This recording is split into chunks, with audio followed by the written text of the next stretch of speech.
Now, the way to end piracy in Niger is by addressing the socio-economic needs of the people of the Niger Delta. This is according to the former Director General of the Nigerian Maritime Administration and Safety Agency, NIMASA, Mr. D.G.NIMASA, in an interview with our correspondent, Bolaji Akinwale. Well, according to Mr. Omaseye, piracy grew due to the high rate of unemployment in the country.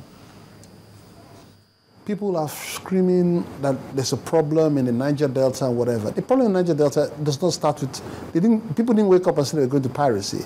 They were going to piracy because they could not sort themselves economically. I'm not holding fault for them, but piracy has to be looked at not only in the issue of tackling and stopping piracy, but we also need to look at the economic issues that created the piracy. These guys are not ghosts. They came from land. And what created the problem? They had an economic problem. And when they could not feed themselves anymore, they were looking for other ways. They're trying to feed their family.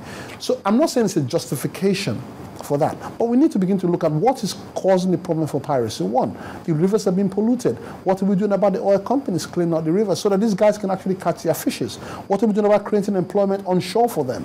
And other things like that. Because the moment we begin to create jobs for these guys onshore, then they would now be able to say, I don't need to do this job because nobody wants to go out there and be shot by the Navy or be shot by anybody.